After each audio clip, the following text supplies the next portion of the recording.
Olá, pessoal. Eu sou Nicolas Vital e esse é o Saúde Animal em Foco, programa produzido pelo Sindan com o objetivo de mostrar a importância do cuidado com os animais em um contexto de saúde única. E hoje nós vamos conversar com a médica veterinária Patrícia Posetti, que trabalhou durante vários anos na Organização Mundial de Saúde Animal, a OIE, e que atualmente atua como auditora fiscal federal agropecuária no Ministério da Agricultura. Na pauta, os riscos das zoonoses para a sociedade, as principais ameaças da atualidade e a importância da saúde animal para a segurança alimentar. Patrícia, muito bem-vinda. É uma honra ter você com a gente aqui hoje. Muito obrigada pelo convite, agradeço muito. É isso aí. Patrícia, começando aqui nossa conversa pelo começo, né? As pessoas elas não têm muita ideia dos riscos que algumas doenças comuns nos animais oferecem aos humanos, né? Quais são hoje as zoonoses mais comuns aí existentes no Brasil e no mundo? Existem várias doenças que são consideradas zoonoses, isso quer dizer que são doenças dos animais que são transmitidas aos homens, né? As mais conhecidas, assim, que a gente tem mais familiaridade, é a raiva, né, que é transmitida dos animais para os humanos, pelos cães, gatos, e mais aqui na América, na nossa região das Américas, transmitida por morcegos, né, hematófagos, que a gente conhece popularmente como morcego vampiro, né, porque se alimenta de sangue. Existem outras doenças também, como a brucelose, né, que é uma doença dos bovinos, que pode ser transmitida para os seres humanos através do leite cru, ou para profissionais que trabalham com esses animais, que pode ser pelo contato, porque a brucelose causa aborto, então na manipulação dos fetos que são abortados, é uma doença também considerada uma doença ocupacional, né, porque os médicos veterinários são os que estão na linha de frente, trabalhando com esses animais, e podem se contaminar no campo, mas também pode ser transmitida através da alimentação, principalmente do leite não pasteurizado, né. E a tuberculose também é uma zoonose, né, os animais têm uma tuberculose dos animais que pode ser transmitida também para os seres humanos, né? E existem outras também que são doenças transmitidas pelos alimentos, né? Como salmoneloses, essas doenças podem acometer os animais e serem transmitidas para os humanos. Existe a influenza também, é uma zoonose, né? Que pode ser transmitida dos suínos ou das aves para os seres humanos, né? E até o Covid é uma zoonose, né? E é uma antropozoonose, quer dizer, ela provavelmente surgiu dos animais, né? Especula-se que tenha surgido de morcegos também, né? E transmitidas porque os morcegos eles são uma espécie que eles são reservatório de diversos vírus e bactérias e outras coisas. Então, o homem, cada vez que a gente modifica o meio ambiente, que a gente se aproxima dessas espécies que são naturalmente elas vivem isoladas, elas são selvagens, então facilita a transmissão desses vírus dos morcegos, né, desses animais silvestres para o ser humano. Então, no caso do Covid, suspeita-se que tenha surgido de um morcego, porque no sequenciamento genético do vírus ficou evidenciado que eles têm uma correlação com outro coronavírus que ocorre em morcegos, né, de compatibilidade do DNA. Então, se supõe, né, que tenha vindo de um animal desse, né, e agora o que está acontecendo é que os homens estão transmitindo o Covid para os animais, né? Teve o caso dos visões, né, na Dinamarca, que infectou várias fazendas produtoras desses animais, que são usados para fazer casaco de pele, né? Eles criam lá para esse fim, e foi necessário eliminar assim muitos animais para controlar a doença, para ela não se espalhar para outras produções.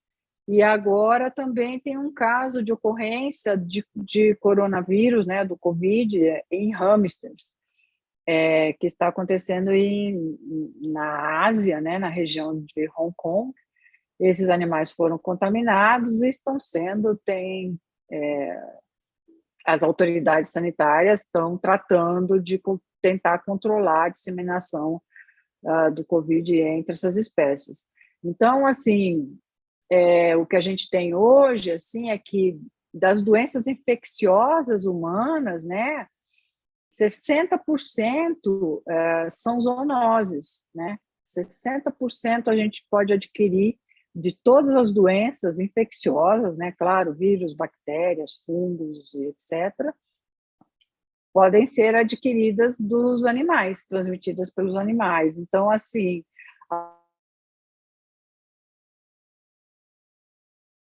a gente tem, né, e também dos animais de estimação, mas a gente tem que tomar diversos cuidados, né, na manutenção desses animais, né, porque, por exemplo, a brucelose, tuberculose que ocorre em bovinos, né, então o proprietário da fazenda tem que tomar cuidado, né, fazer os exames, a brucelose se pode vacinar, as fêmeas, jovens, né, então, assim, tem uma série de cuidados que a gente tem que tomar, né, para evitar, então, que essas doenças sejam transmitidas dos animais para os homens e vice-versa, né?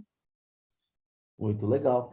E, Patrícia, tirando aí o caso da Covid, né, que é algo excepcional, essas outras doenças que você citou aí, né, como a brucelose, mesmo a raiva, elas são pouco comuns, né, hoje em dia.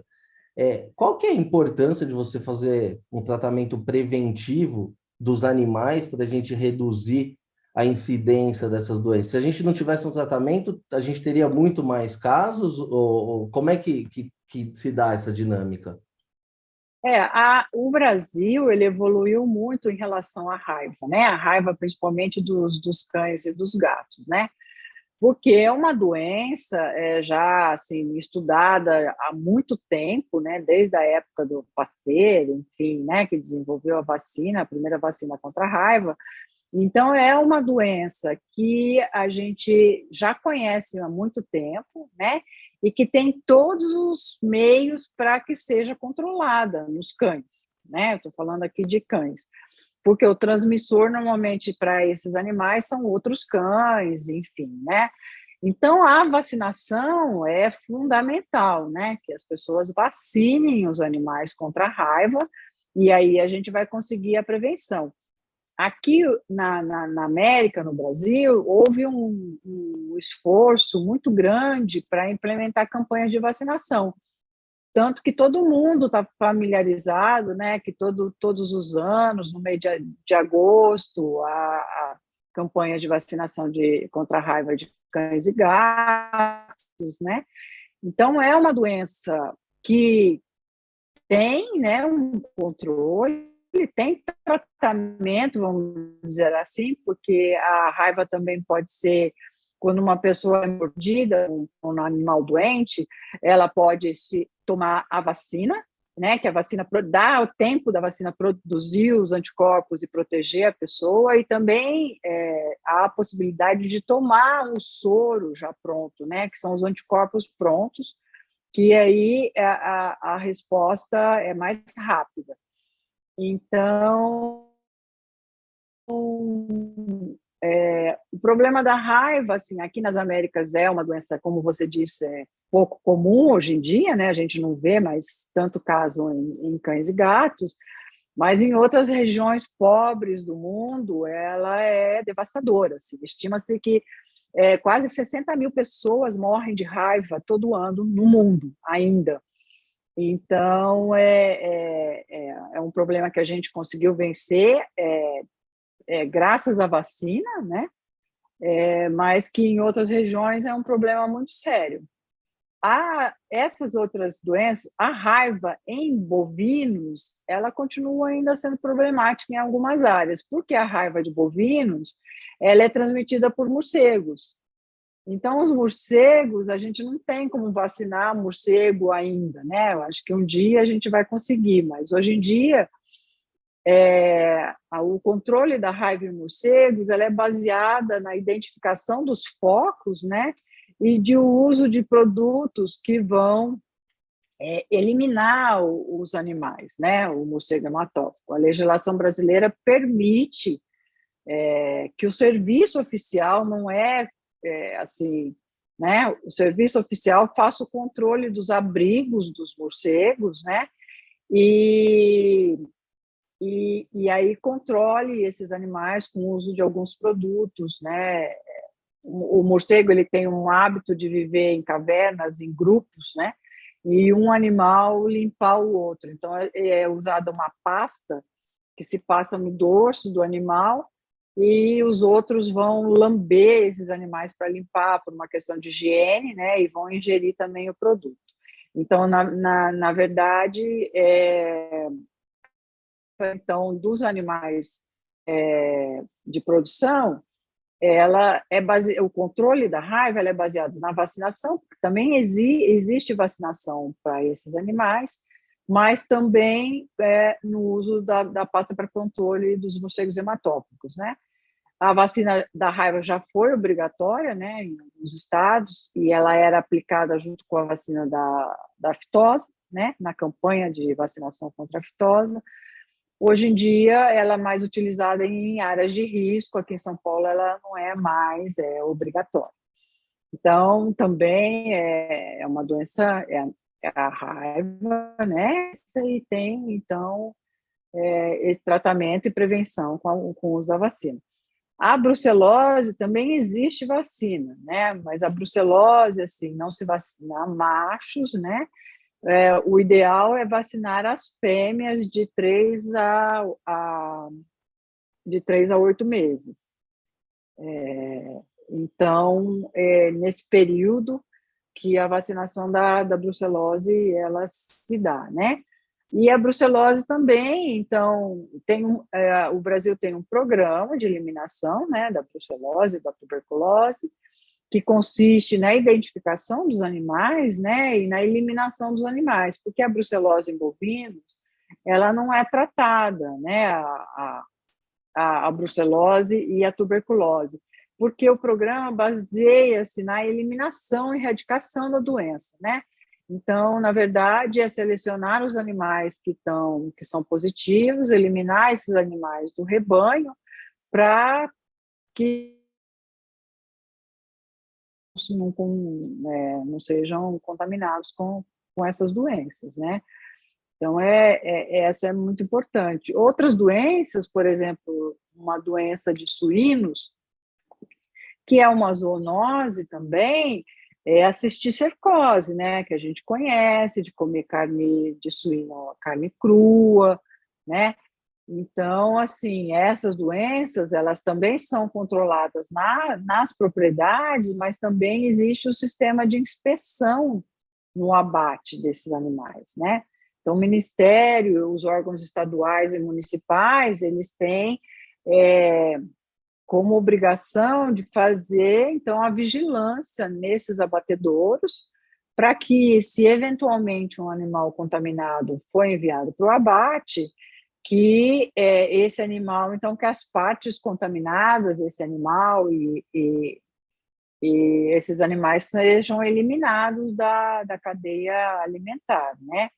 Então, a gente também faz esse controle, por isso que é tão importante a gente comprar produtos que tenham sido inspecionados, né? Para a gente não consumir esses produtos que a gente não sabe a origem, né? Ou então, comer sempre carne bem passada, para evitar a contaminação com a tênia, né? Que causa a cisticercose. Assim, as zoonoses, elas têm essa importância também na segurança alimentar, como você falou, não só assim na segurança, e a gente fala nos dois sentidos, que é a segurança alimentar no sentido de a pessoa não ficar doente, né? Se comendo um produto de origem animal, mas também de garantir que exista, né, que a gente produza alimentos em abundância, né? Porque um rebanho doente, o que vai acontecer? Vai faltar o produto no mercado, vai encarecer, então as pessoas vão comer menos, né? Vão ter problemas porque o preço aumenta, então desabastece o mercado, isso tudo também é um problema de segurança alimentar, né? Perfeito. E Patrícia, teve também um outro aspecto aí, né? Além do risco das zoonoses, também existe uma preocupação com a propagação das doenças para outras regiões, né? Um Exato. exemplo prático que a gente tem hoje é a questão da peste suína africana, que vem aí assolando algumas regiões e pode ser devastadora, né? Como que as autoridades devem agir para evitar a entrada de uma nova doença? A gente pode até citar o exemplo da própria peste suína africana aqui no Brasil, né? Todo mundo Isso, aí mobilizado para conter, né, a exatamente. entrada dessa doença. Como é que funciona isso, É. esse trânsito aí das doenças?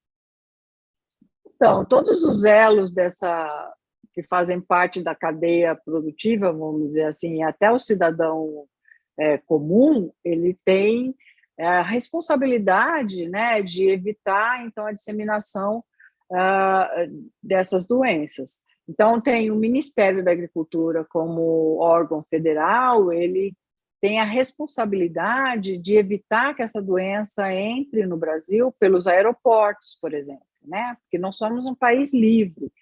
A peste suína africana, ela ocorreu no Brasil na década de 70, comecinho da década, não, na década de 60, no comecinho da década de 70, e a introdução no Brasil se deu através de comida de avião, que era então que alguns produtores eles buscavam essa comida no aeroporto que sobrava dos voos, né, para alimentar os suínos. E começou no Rio de Janeiro, né, porque eles buscavam a comida ali no aeroporto do Rio, que agora me escapou o nome, mas e aí distribuíam para os animais ali da região. Então, dessa maneira, alguns voos que vieram da África, os alimentos estavam contaminados e aí a doença foi introduzida no Brasil e causou um prejuízo muito sério, né? O Brasil teve que eliminar os animais, indenizar os proprietários que tinham animais doentes e fez um esforço muito grande, né, para eliminar. Foi uma doença que a gente conseguiu erradicar do território nacional, né? É uma doença agora que está aumentando o número de casos na África, na Ásia, né? E que agora, assim, a América Latina toda era livre, né? Sempre foi livre da peste suína africana, foi livre por muito tempo, e agora a doença foi reintroduzida, né?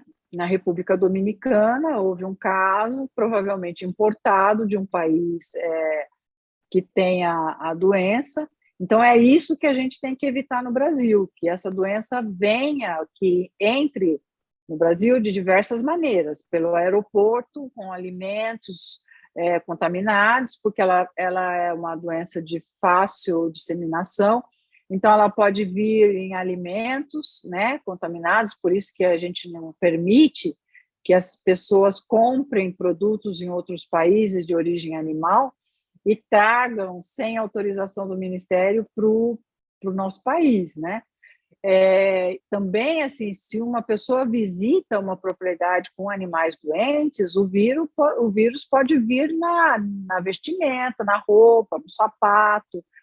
Então, a gente tem que ter muita... Aí, o cidadão comum também, que tem que ter essa consciência de que se ele visitar alguma propriedade com animais, né, que ele tenha o cuidado assim de limpar os calçados, ou de não transmitir, de não trazer a doença junto com ele, né? Isso a nível internacional. Então, assim, a gente não tem, né, a doença, então a ação mais importante agora é evitar que ela entre pelos postos de fronteira. A gente sabe que com a globalização a gente recebe voos do mundo inteiro a toda hora, né, e de países que onde a doença existe. Então a gente tem que tomar muito cuidado. Então o Ministério ele tem os postos de fiscalização nos aeroportos internacionais, onde os auditores fiscais controlam, né, fazem a fiscalização, então, de pessoas que trazem alimentos na bagagem e tal. E aí, esse é um ponto importante, né? Um outro ponto importante é a gente aumentar a vigilância no Brasil, né? O que é fazer a vigilância? É alertar as pessoas dos sintomas da doença, né, de que a doença pode ocorrer, os médicos veterinários, por se acaso eles detectarem um caso no campo, então que ela seja imediatamente notificada para que sejam tomadas as medidas cabíveis, né, adequadas, que é interdição de propriedade, evitar o trânsito e a disseminação de animais contaminados, né, aumentar as medidas de biossegurança, como limpeza, higiene, separação, isolamento de animais enfermos. Então, tem uma série de medidas que a gente também tem que ficar de olho, porque às vezes a doença entra, escapa, né? Porque vírus, a gente já está bem assim familiarizado com o que acontece, né? Então, pode ser que um caso entre e seja detectado numa produção de suínos.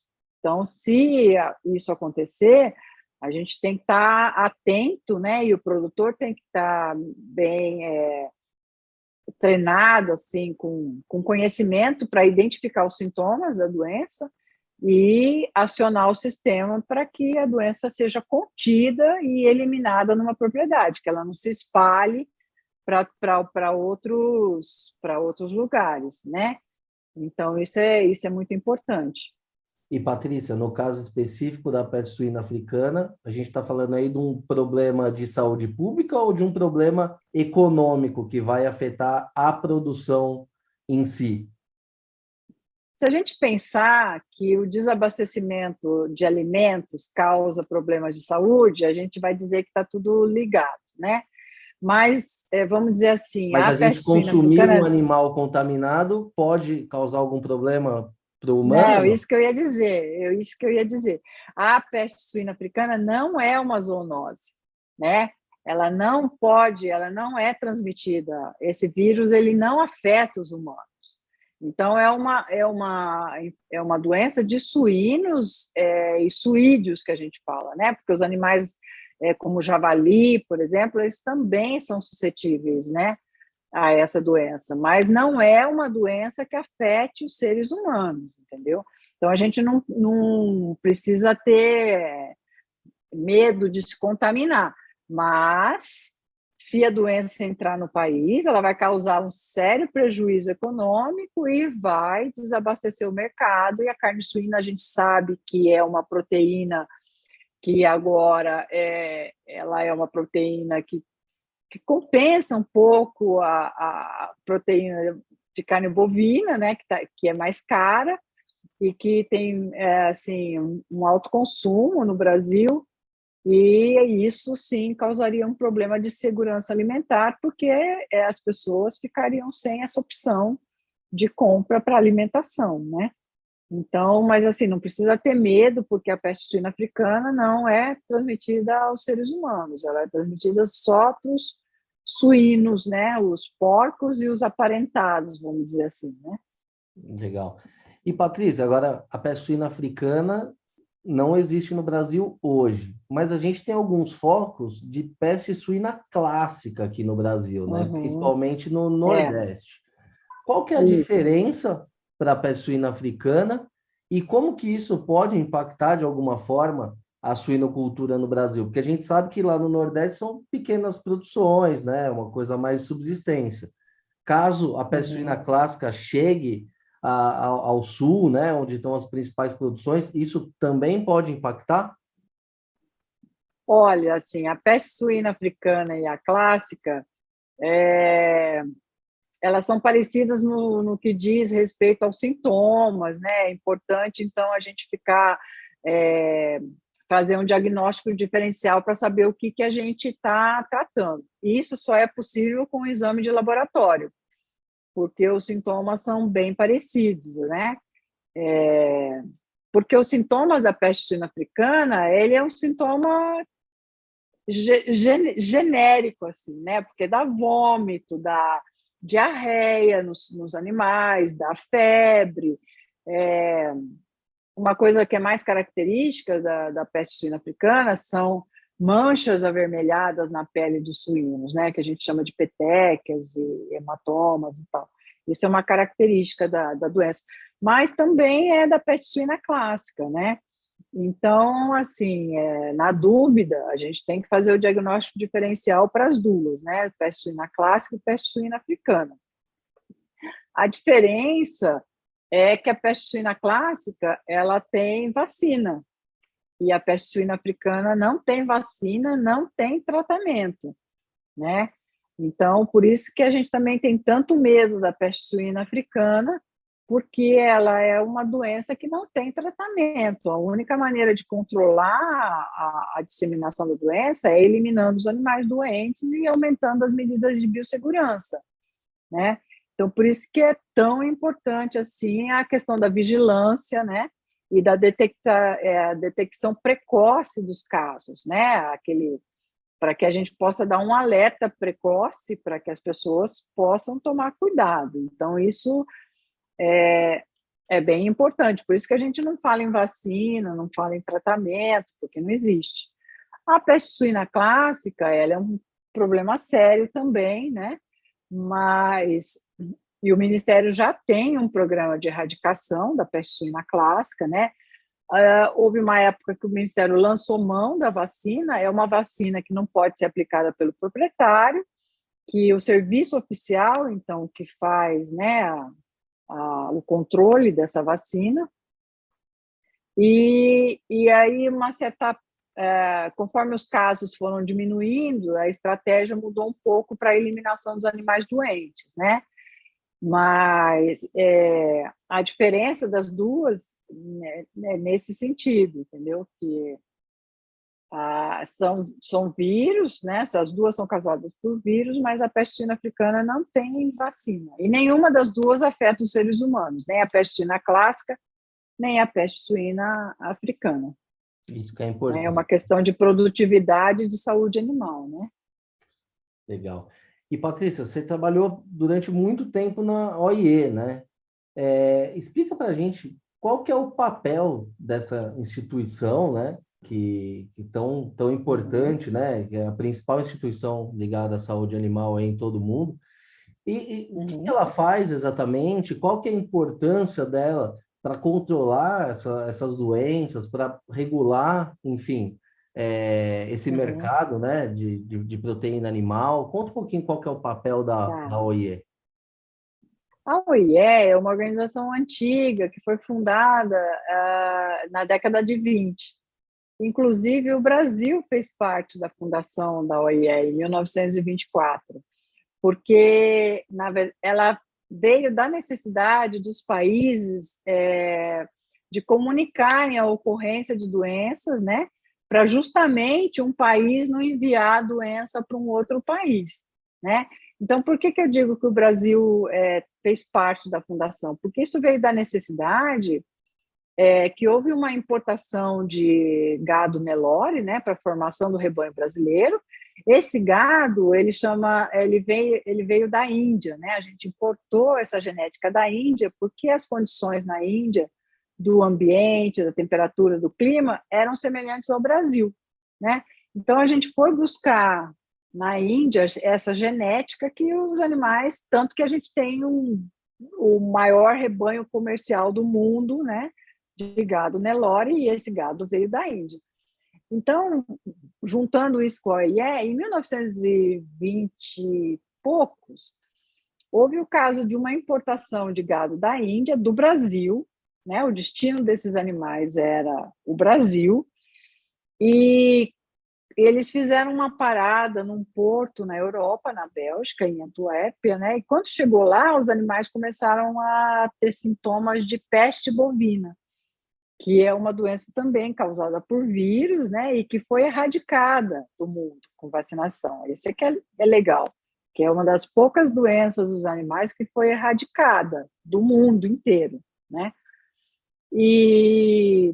E aí, então, esse carregamento começou a contaminar outros animais e houve, então, a necessidade de juntar esses países, né?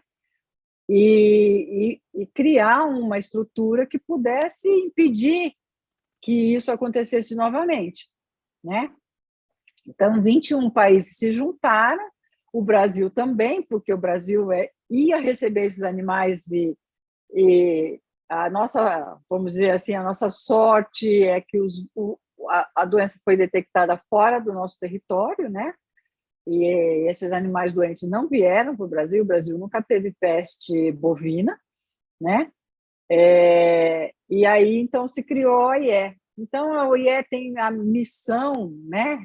Ela é composta por países do mundo todo, que eles são membros da OIE, é voluntário isso, o país ele faz ele aceita, né, a participação na OIE. Atualmente são 182 países que são membros da OIE, quase a totalidade, né? Se a gente considerar que a gente tem uns 200 e tantos países no mundo. E aí, então, a OIE foi criada para esse propósito, para a troca de informações sanitárias dos países do mundo. Então, e a partir disso também, a OIE começou a criar regras para o comércio de animais, né? E essas regras, então, elas são adotadas pelos países que são membros da organização. E esses países, então, usam essas normas, né, da OIE, que são elaboradas por grupos de especialistas nas doenças, né? A OIE, cada vez que vai desenvolver uma norma, ela convoca os melhores especialistas do mundo para escrever o capítulo do código da OIE, que a gente chama, que é o livrão lá onde tem todas as regras, para que então se proteja a saúde animal no mundo, né? Então, o que acontece? Essas regras são elaboradas por esses cientistas, os países que são membros, eles transformam essas regras em legislação nacional. Então, o Brasil, como membro da OIE, tem uma série de legislação relativa à produção de animais, né? Comércio, comercialização, exportação, importação, e trânsito e controle de doenças, programas, que são baseadas nas normas da OIE, para que seja um comércio justo e transparente, né? Para que não se criem barreiras que não sejam justificáveis cientificamente, né? Que você não invente uma barreira comercial que desfavoreça um país que não seja justificada com base na ciência. Eu posso exigir que os animais que eu vou comprar venham de um país que vacina, né? Ou que não tenham determinadas doenças. Mas eu não posso criar usar isso para proteger mercado, por exemplo, né? Para países que têm muito subsídio, ajudam muitos produtores, né? E aí encarece muito o nosso produto. Então, para que seja um comércio justo, os países membros da OIE seguem essas normas na legislação nacional e no comércio internacional, na exportação e exportação de animais e produtos de origem animal, que é o Ministério da Agricultura no Brasil, que elabora a legislação nacional, né? E nós, auditores fiscais, então, fiscalizamos vamos dizer assim, a aplicação dessa norma, né? A gente autoriza a entrada de produtos no Brasil, né? E é isso que eu estava falando, o controle, então, para não entrar em animais doentes. E a gente também certifica o que sai do Brasil para outros países, dizendo, olha, esse animal é de uma zona livre, de um estado livre de febre aftosa, livre de peste suína clássica, né? Tudo Então, isso a é gente... fundamental aí. em um mercado Exato, cada vez mais globalizado, né? Você precisa exato. garantir aí a segurança e evitar o trânsito dessas doenças, né? Patrícia, esse papo aqui está muito bom, mas o nosso tempo aqui já está chegando ao fim. Queria te agradecer mais uma vez aqui pela participação, pelas informações valiosas aqui compartilhadas com a gente hoje. Obrigado mesmo, Patrícia. Obrigada a vocês, foi um prazer. Muito bem, essa edição do Saúde Animal em Foco vai ficando por aqui. Se quiser assistir outras edições do programa ou acessar mais conteúdo sobre o tema, acesse o nosso site sindan.org.br ou o nosso canal no YouTube. Obrigado a todos e até a próxima.